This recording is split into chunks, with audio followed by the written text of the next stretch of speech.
В Ведах описывается, что за убийство животного отвечают шесть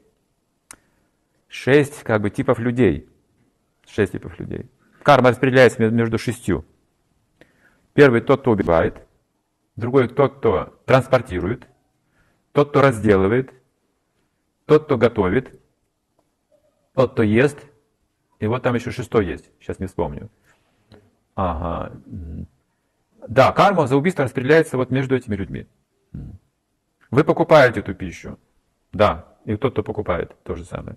Вы покупаете эту пищу, значит, какую-то часть кармы получаете за убийство этих живых существ. Оплачивая это.